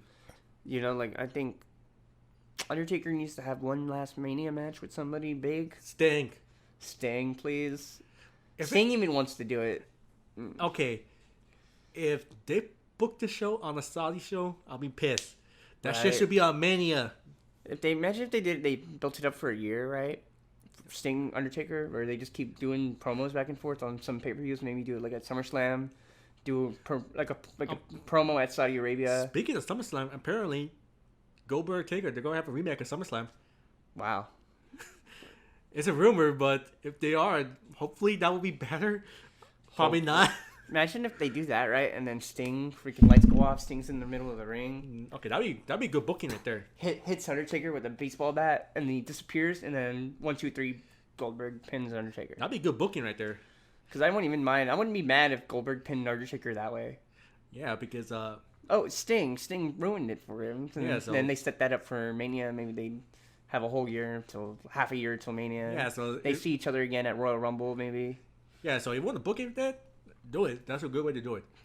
Because if Sting wants to do one more match, because he's not supposed to wrestle, but he said, I'll do one more match against Undertaker. He's the only person he wants to do a match with. And what's funny is Sting wanted to do a match with Seth Rollins, too. He's not mad that Seth Rollins, like, that happened. He wasn't. He's just like, the buckle bombs are just really dangerous. Yeah, so... Okay, so we got that. Let's start off with another one. Really, those are the only matches I really cared about on that card. Okay, let's talk about the 24/7 rule. The 24/7 belt. Exactly. The 24/7 belt. One of my favorite things going on in WWE, actually. Yeah. Freaking R-Truth, man. Made me love that title. Now he is part of the five-time club. He's a 5-time champion. He's going to beat the Ric Flair record. If he is, I would not be mad about that. Dude, some of my favorite things was him dressing up as Carmella, which was funny. Here's the thing that kind of made me question it. It was the golf course one. I thought that was funny. So Jinder just show up in his wrestling gear on the golf course, pin him, get the belt. It's kind of funny though. That's like my favorite thing Jinder's ever done. She's like he shows up at a golf course. But the Saudi one was actually funny too. On the airplane where he pins freaking Jinder while he's asleep. I like when he pulls. Who does he pull the blanket off of? And he's just like. I think that was Mojo. Was it Mojo Rawley? I don't think it was Mojo. I think who was it? I think it was Carl Anderson or Luke Gallows. One of those. Yeah, I think it was. I don't think it was one of them that had their eyes open when they were sleeping. But he was just like, it was the funniest shit. And then he sneaks over, and then he pins Jinder while he's asleep. And he's like, and he starts yelling, "I'm the 24/7 champion!" And then they start chasing him throughout the whole airplane. Now it will be even more funny if he was like, "Okay, go." Instead, he was like tackle him while he was sleeping. I just kind of wish he was like doing this. I wish he just like put his arms over him and Jinder just still sleeping. 1, 2, 3, and he sneaks out, and he just puts it under his shirt. And exactly, just should have done that. That would have been way funnier, but like I like the way he did it, where he just started yelling after he won the championship when he's in a room full of people. I'm the 24/7 European TV champion. That's what he said. Yeah, like that. R-Truth is just a great. Might as well just call it the R-Truth belt, dude. I love that. I love R-Truth right now, man. He's so funny. The way he won it the first time was fucking hilarious. Fucking Robert Roode. He tried to help Rob. He helped him, and then he pins him. Oh my god! Like, dude, WWE's doing good with R-Truth right now. But... Okay, let's just talk about Brock Party. Brock Party, another great booking. So basically, Brock have the Money in the Bank briefcase. Somehow he won the Money in the Bank, even though he wasn't really in the match. At first, I kind of hated it, but after I see what they did with it, That was the best thing I've ever seen in my whole life. I wonder whose idea that was because it's fucking amazing. Brock looks like he's having fun again. Exactly. That's the reason why I like it. Like he's just like had the hoodie, went to the ring. He did a dance. It was my favorite thing he's ever done. And then him slapping, he's like, "What? I have a year? You didn't know?" No, I didn't know. He starts slapping him with the fucking papers. Dude, literally, look up Brock Lesnar like not knowing that he has a year for the Money in the Bank contract. It's funny as hell. That shit was fucking hilarious. Like I was like when you told me about that, I was like, oh, I gotta watch that now. And now I keep watching it every couple days. I'm like, what the fuck? You didn't know? It's so fucking hilarious. But they've been doing good with Brock Lesnar again, finally. Finally. And I hope that they continue to do some fun stuff with Brock Lesnar. They got that. And let's start off with something I did not like that WWE did. And here's the reason why WWE is doing all these changes. AEW. All Elite Wrestling. And Sami Zayn referenced All Elite Wrestling on live TV. Apparently, Vince is either mad at him for saying that or allowed Sami Zayn to say it, but everyone on the board was not mad. Yeah. But like, but I think if Sami Zayn said it, I bet you Vince said, "Hey, you can do that." But the board, but everybody else, like on the CEO board, was probably mad. But I bet you Triple H was stoked. Probably did, like, because Triple H is like, "Oh shit, yeah, we're gonna go to Monday Night War, fuck it." Well, Tuesday Night War, but well, fuck it. But anyway, got that. But the thing that announced was kind of fucking retarded. It's the wild card rule. Oh, they inputted a wild card where 4 people from SmackDown could go on Raw and 4 people from Raw can go on SmackDown, right? Yes. But the thing is, they say 4 random superstars, but each week it's the same goddamn wrestler.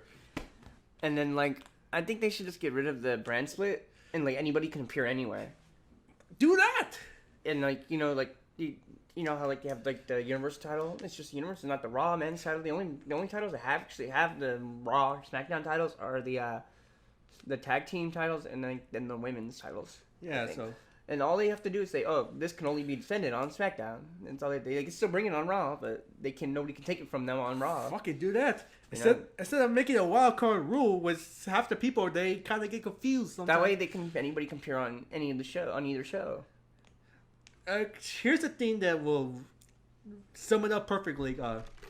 Watch culture. If you watch Up and Down, they explain a lot more and how confusing it is. And they still have a problem explaining it. Exactly. So that's proof right there how confusing this whole wild card rule is. That's why I think they should just get rid of the brand split for like a few years, and then maybe come back to it whenever it's like been out for like 5 years. Like, the only reason why they still have the brand split is fucking Fox. They have that deal with them. But I'm like, anybody should be able to appear on both shows. That way it's like easier and you never know who you go to a show. You go to SmackDown or Raw, you don't know who's going to show up. Yeah. Look, AJ Styles is here. Oh, look, fucking Randy Orton, It's confusing. Okay. Because I miss not having brand splits and is annoying now. Yeah. Okay. That's the thing that we have a problem with WWE, but now we got to talk about the creative side. Something that Jon Moxley has to talk about on Talking Jericho. Jon Moxley, formerly Dean Ambrose, he came back as Jon Moxley in the Indies. He went back to his original name. He said some shit on multiple different podcasts, actually. Yeah, but the first one was Talking Jericho. But he did the first it was one. big. He dropped some bombs from WWE similar to what CM Punk does. Or did. Yeah, so let's talk about like what he says. Basically, from I think 2018. Think of what he says. Like, yeah, that's what he knew. Like, he wanted to leave the company. It was right when he got injured, pretty much. Like right before he got injured, right around that time. Yeah, he wanted to leave the company. It's like they were just doing like a bunch of stuff with this character, and yeah, it's kind of. If you hear it, it's just kind of retarded. Like a lot of shit that Vince and like the way you have to get stuff approved and the way the story writing was like done, everything had to be approved by one person, and you never know when it's gonna get approved.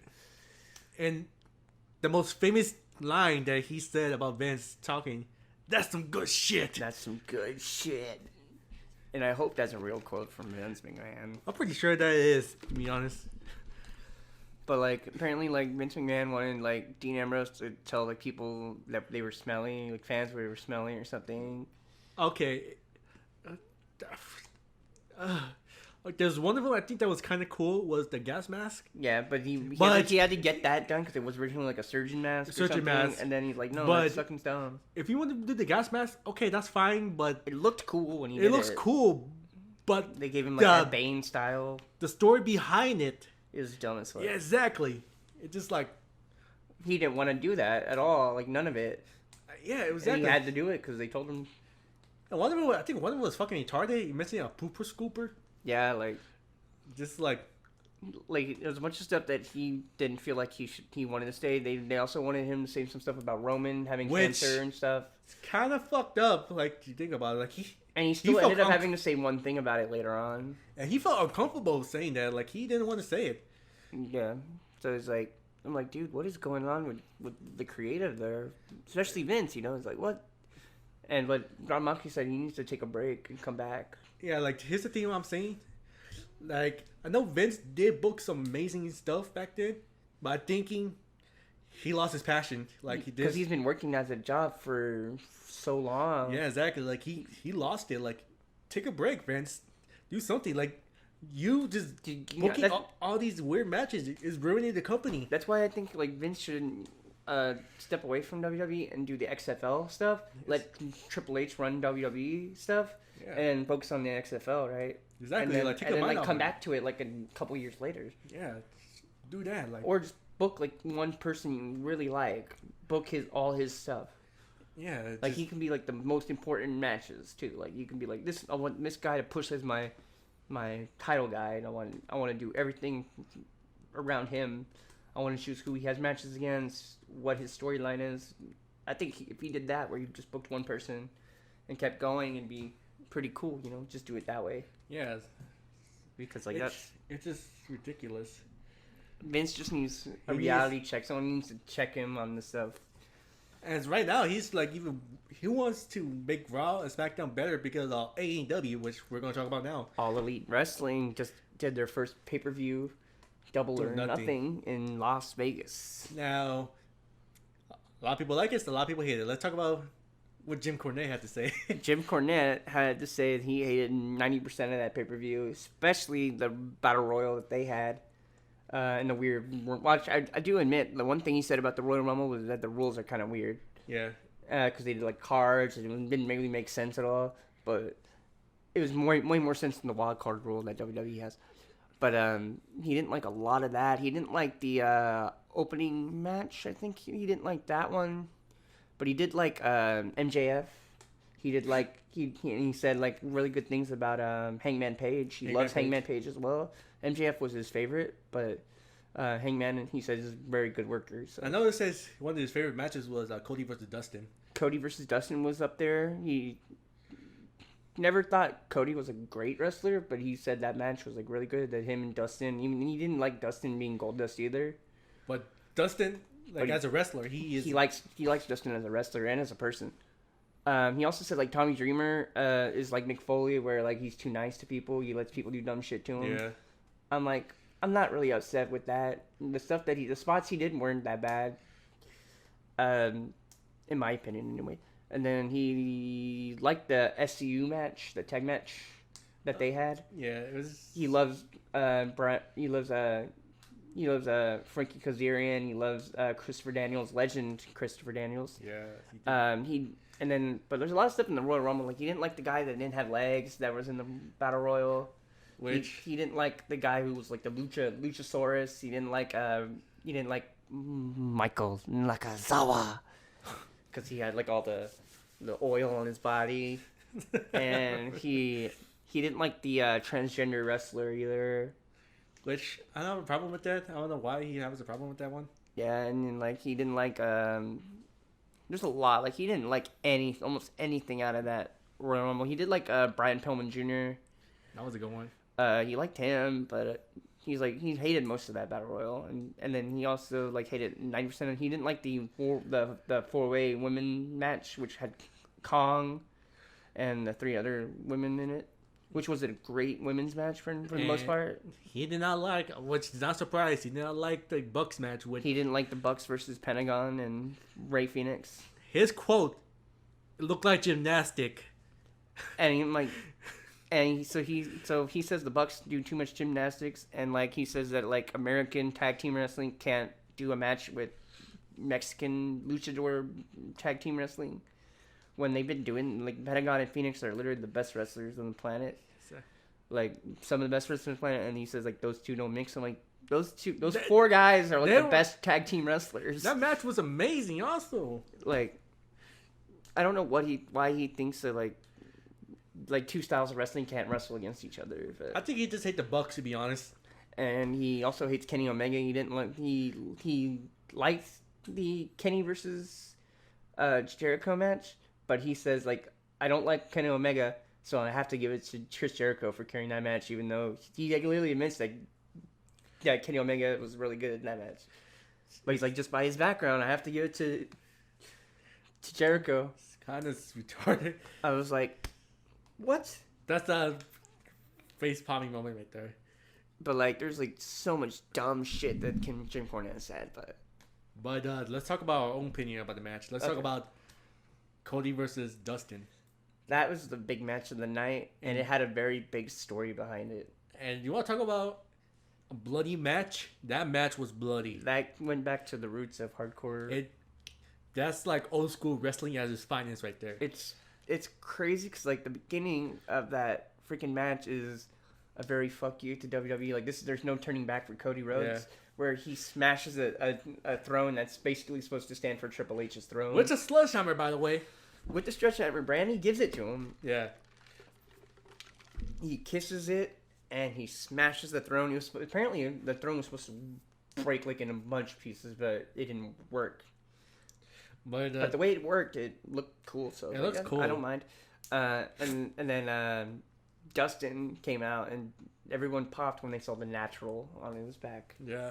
And just the story behind it, and like all the different spots they had, Dustin proves Dustin could still wrestle.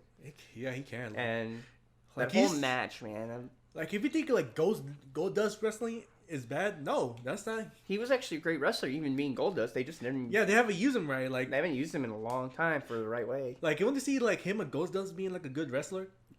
Look at the 90 matches; those were good. Yeah, like this one, WWE wasn't using it right, so he was like, you know, fuck y'all. I want to wrestle someone else, and AEW. Yeah, I mean, and it's cool because he owns his own name. Yeah, exactly. But it's funny because they finally doing the Cody versus Dustin match that they didn't want to do in WWE that they did at WrestleMania. Yeah. Like we didn't want to do that at that time. And now they did it, and that match was, to me, it was match of the night. And it was like, it's crazy because at the end, right, Cody does a speech. And part of that speech is the same speech that his father gives to Goldust, whenever he was Dustin Rhodes. And it was touching. He's like, I'm gonna tell you something in front of God and the whole world. He took that from that same the promo that his dad did. It was touching, and you could feel it. And I've seen some videos where they compare both of them together. Okay, I haven't saw that. I need to see that. And it makes you so sad, man. And you're like, dude, he's doing the same promo, but taking it a slight bit different. That's amazing. And he's like, it was me, it was Cody, it was Kenny, it was Matt, and it was Nick. And we put our names down on a match. And the match is the Young Bucks versus Cody and a partner of my choosing, and everybody popped up. And he chose Dustin. You don't get to retire here. Nope. And I don't need a partner. I don't need a friend. I need my brother. And I was just like, it made me so like, that was the feels of that match, and they hugged it out. And just the part where like DDP came out during the match and took Brandy away. That was funny. Like there's a bunch of stuff like that was the big thing about wrestling that night, was like that proved what wrestling can be. Yeah. What it should be like is that match. Yeah, we got that. I need to talk about the Young Bucks because I kind of talked about it earlier. Yeah. It's basically like it's what you expect from the Bucks and Pentagon. It's a very fun match, and Pentagon and Phoenix, who are the best wrestlers that can't speak too much English. But they know how to wrestle. They are some of the best wrestlers. And Pentagon, if you don't know, is my favorite wrestler that wasn't signed to a big promotion for a while. He was in Lucha Underground. He was in AAA. He's appeared in Impact now. Yeah, in TNA Impact. He's also appeared in other places, but like he's like top caliber, one of my favorite wrestlers on the planet. And his brother being Ray Phoenix, which is crazy to think about. Yeah. And they're one of the best tag teams on the planet. And Bucks say, "Hey, you all think you're the best tag team? We're the best tag team." And the match proved it. Like the match was really awesome. It's everything you expect from a Buck match. The one surprising thing about that match is the Bucks retain their AAA tag titles, which I didn't think that was going to happen. And they're doing another match against the Lucha Bros with the Kenny Omega on their side, and someone else is with them. That's pretty cool. Later on, and then apparently it's Pac, but I don't know, but we will see about that. But like that was a great match. I had a lot of fun with that match. Now let's talk about the big one: Jericho versus Kenny Omega. What are your thoughts about that match? Okay, first let's start it off. I kind of wanted Jericho to win because I wanted to see for the longest time Jericho versus Hangman Page, and we're finally going to get it. We're finally getting it. It's going to be really great. It's really going to be good. We just got Jericho versus Okada just recently. And, man, that match was good. I remember seeing that one. That was really good. Like, we just got it at G1. So, and at that same G1, Hideo Itami showed up at that one, too. So. But the interest, I like Chris Jericho's interest for that match. He did all his previous gimmicks. Yeah. The list Jericho. What's a surprise he did that? They did all his all different characters that he's done. Yeah. So like that was really cool. And then Kenny went out to some anime shit. He was wearing an anime costume and with his new interest music. One of my favorite YouTubers did the music, which I think that's pretty badass. Like he actually did that. It's really cool. Like Kenny's a very big nerd, so like him, you could tell it by the way he does his entrances and things. Yeah. It's gonna be really cool to see, and it was a great match, man. If you thought Wrestle Kingdom was a good match, this one was really good. I think it was a little better than Wrestle Kingdom, in my opinion. The only problem I saw with the match at all was like Jericho didn't look like his best. He didn't look his best, but he did perform real good. He did really good performance, but like I feel like he needed to work out a little bit more and make himself like a little bit more. Even Jim Cornette said that. It's like like that's one thing I agreed with Jim Cornette. Like he didn't look like he was fit, but like he did a good job, so I didn't care. Which I'll give a little slack for it because Chris Jericho is really busy. He got Fozzy, he got like a lot of stuff. Yeah, he's about to tour with Fozzy in a little bit. So maybe he doesn't have time to go to the gym, but I'll give a little slack for that. But he's still in great shape, just not I think he should be. But and then big surprise in that match, Jon Moxley. Jon Moxley showed up and he did it through like a shield style where he came through the crowd and attacked both Jericho, mostly Omega. But like when he came out, Jericho's like, "What are you doing here?" Or whatever. Like, and like they cut away from Jericho's face because I think he says like WWE or something to him. I think so. And like, but they cut away just in case he said that, and then DDT or whatever, on Jericho. And then he did the same thing on Omega, and then he really went to beat down on Omega. And that right there was a sign. We are getting Moxley versus Omega. And we are. It's going to be dream match for a lot of people, too. Now, that pay-per-view, definitely going to buy it. Definitely going to buy it. It's going to be exciting all out. It's going to be crazy, man. It is. Jericho versus Hangman Page is confirmed for the title. Omega versus Moxley. The Bucks versus Dustin and Cody, was it? Yeah, I think it's Dustin versus Cody. That's a good match right there. And then it's there's a bunch of shit happening at that one. But that pay-per-view alone, okay, before we end it, we gotta talk about the commentary real quick. The commentary team. The commentary team was not as strong. It wasn't as strong. The only one that was strong was Jim Ross, which is Jim Ross, and the guy with the mask did a good job. Excalibur, he was good. But he does a lot of indie shows, so this is like kind of new to him. I think he will adapt. He was like a little bit struggling, but you could tell he had a little bit more experience. And then the third guy, they shouldn't have had that third guy. No, they're great. They need to like have a better way to like build up their commentary a little bit Yeah, better. but I think he like Excalibur, he will definitely adapt well. Yeah. Jim Cornette didn't like the fact that Excalibur wore a mask. Which I don't really care. You don't see the commentary team anyway. Not really. He's fine with that, so it didn't matter.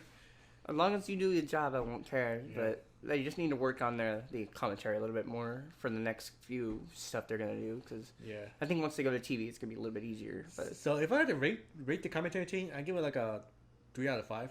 Yeah, because Jim Ross, he carried it. Yeah, so if it wasn't for Jim Ross, the commentary team would probably suck ass. Probably, yeah, because he has so much experience. So they're like, oh yeah, good, you know, like it's a pretty good way to do the pay-per-view. Like, oh yeah, here we go. Yeah, but we got the ending here because holy shit, look at that. We're pretty far into this 1 hour 40 minutes podcast, but you know, like the wrestling and everything. There's way more stuff we could talk about for that, you know. But we just had to talk about it because we had to talk just about some of it because there's some crazy shit going on in the world of wrestling, and people are leaving WWE. Hideo Itami back in New Japan as Kenta, and people wanting to leave WWE, like Sasha Banks, which I'm kind of surprised Ginger wanted to leave WWE. And then like there's a lot, and Randy Orton might leave WWE. If we go to AEW, can you imagine that? The pop? It'd be crazy as fuck, dude. Because one, I think he'll do good in AEW because they'll pay a lot of money. That's his style too. Like they pay a lot of money for sure, and he knows how to wrestle those type of people. Yeah, like and then like the Revival are leaving for sure. Like you could tell they're leaving. Carl Anderson and Luke Gallows. They might be leaving. They might be going back to New Japan though. I think because that's where they want to go back. People say like, oh, AJ Styles is gonna leave. I don't think so. I think he's going to retire with WWE. If he does leave, I'll be surprised.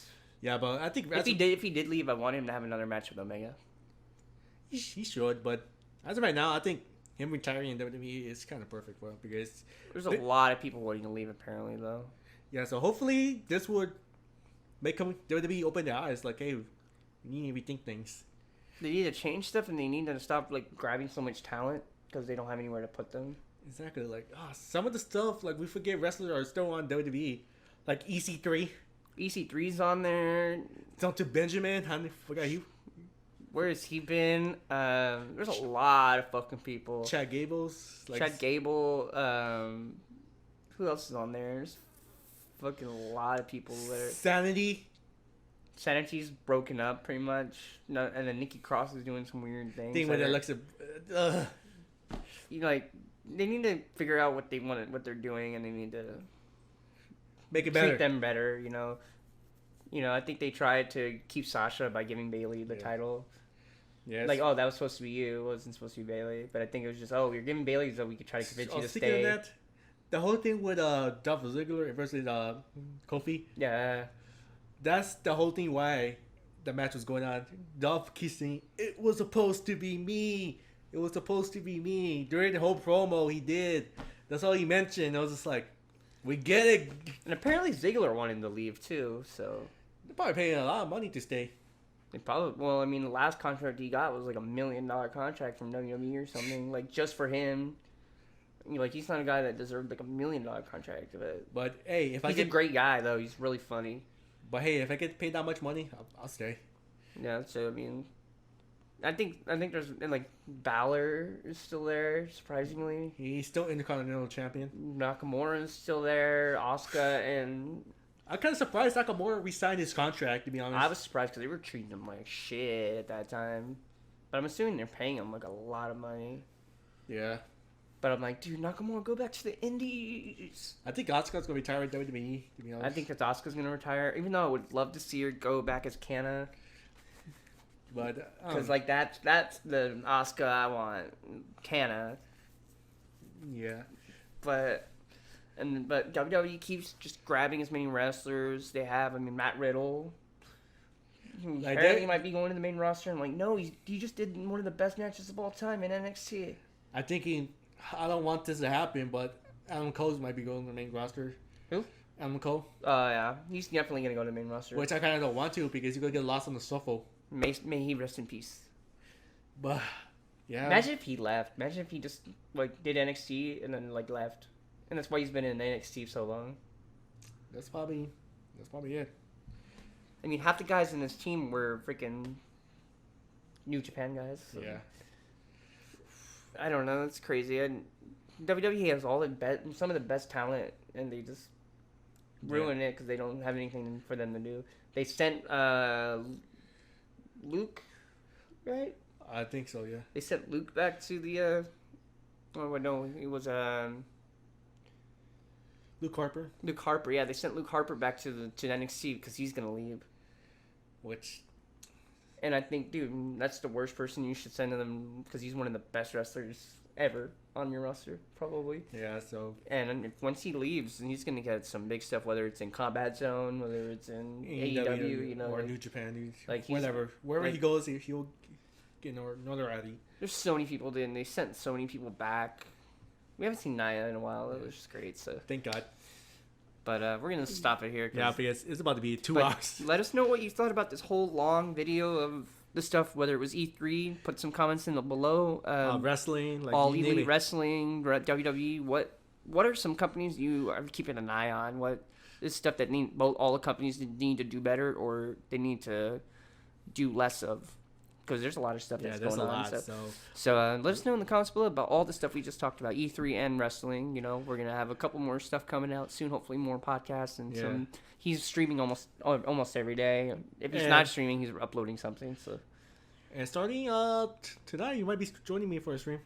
Yeah, I might be joining for a stream tonight and maybe tomorrow too. Yeah, who knows? But anyways, we're stopping here. So this is Bludcast, man. Thank you for watching or listening. If you like the video, give it a thumbs up. Thumbs down. Thumbs down. And flip us off in the comments below if you don't give a fuck. But we'll see you in another Bludcast episode. All right. Take care. Bye.